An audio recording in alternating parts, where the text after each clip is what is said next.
Hi, my name is Jackie Cochran, and for this assignment, I created a collection of children's literature focused on character education. So the goal was to analyze how well these books represent diversity, equity, inclusion, um, using the framework from this assignment and this course. So, 8 books in this collection that focus on themes like fairness, honesty, leadership, personal responsibility. Um, while these are strong foundational themes, I definitely wanted to take a deeper look at who is represented in these stories and how they are represented.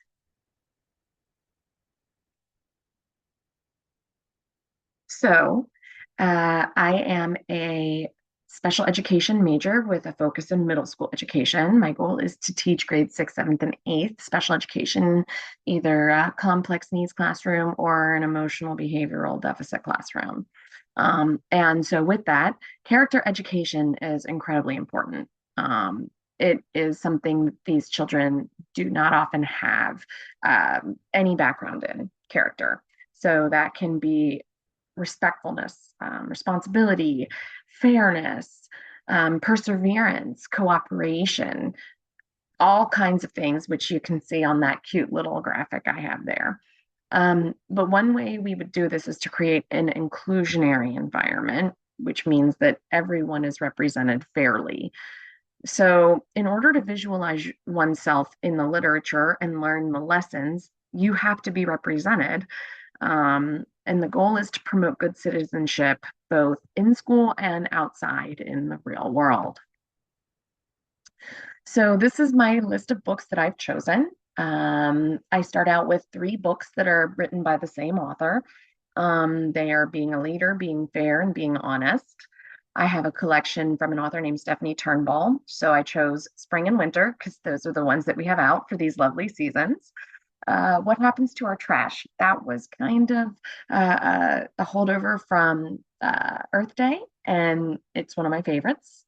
Lastly, we have 2 early reader books, I Can by Brady Hayes and I Can Do It by Kate Morgan. So we're going to start with Being a Leader. This is a book about citizenship. Specifically, this book promotes inclusivity, problem solving, and diversity. As you can see on the front cover, it's represented primarily by Black children. There is a female shown, which is wonderful. Being fair, again, promotes equity, obviously, fairness, equity, diversity, and problem solving. I loved the cover of this book because we see lots of different people from lots of different places. I think kids can see themselves when they pick this book up. Being honest.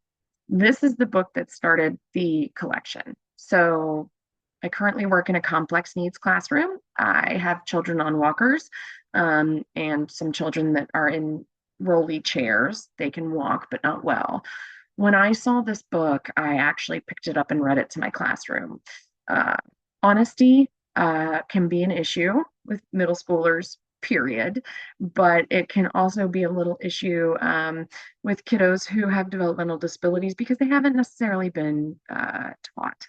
So, this book, I picked up the cover. The little girl has broken her friend's toy, and her friend is like, "Oh my gosh, what have you done to my toy?" But when you delve in, it actually promotes truth, equality, problem solving. So they remain friends at the end. I'll spoil that one for you. Um, this book I found to be one of the least diverse in the ones that I chose. We can see on the cover is a little boy with, a nice, what looks to be new winter coat. That appears to me to be a promotion of, Eurocentric ideals.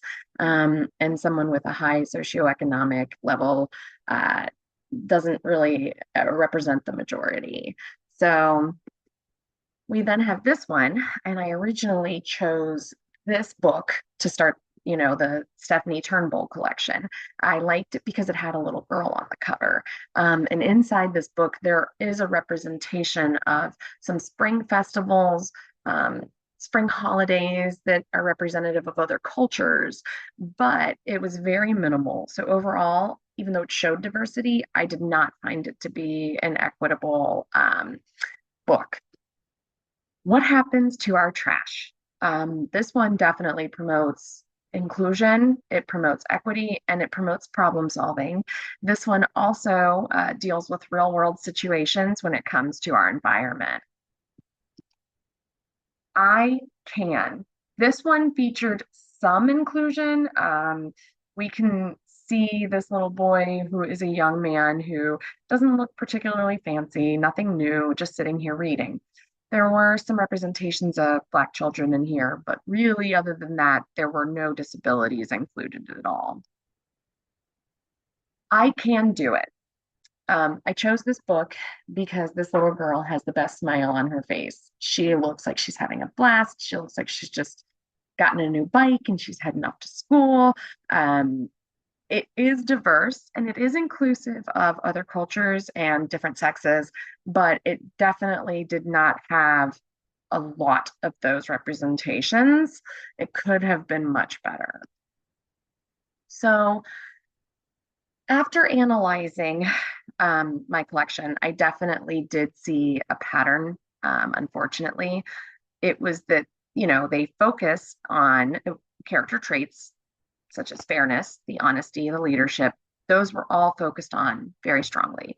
However, they only included some diversity with the race, the gender, the disability.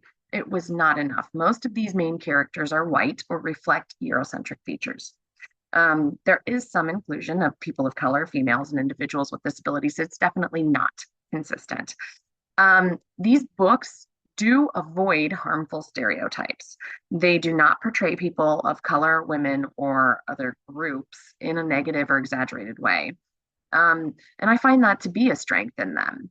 So I think that these books could be considered safe, but they are not fully inclusive. Um, when you see a collection like this in a classroom, you may not be fully reflecting the representation in a classroom and who is there. Representation matters a lot. And so students seeing themselves in meaningful ways represented in literature is a big deal. It builds their confidence and it helps them believe that they're capable.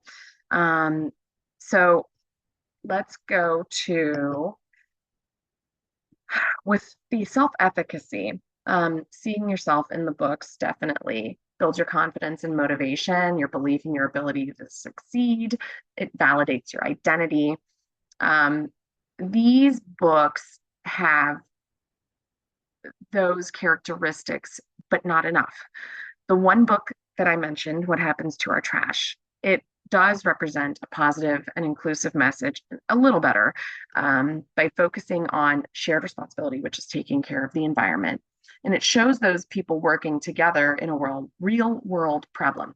So we're not focusing on identity in a limiting way. It's showing that everyone has a role and a voice. And I find that that's an empowering representation.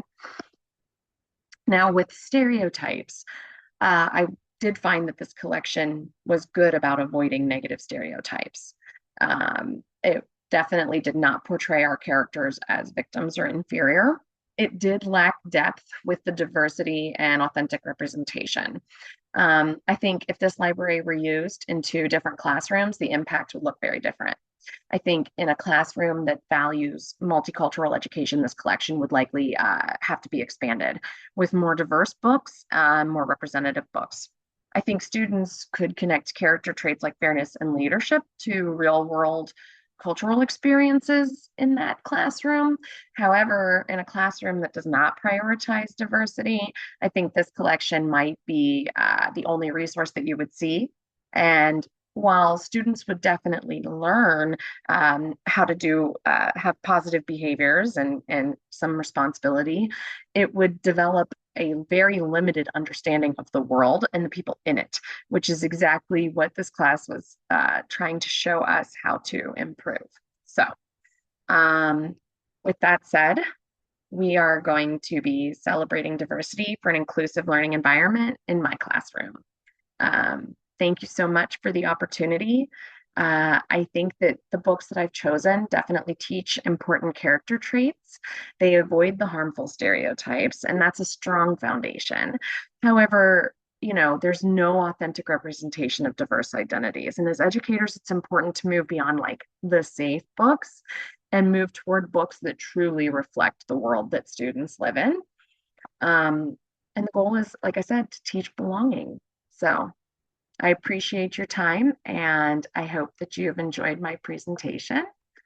Thank you.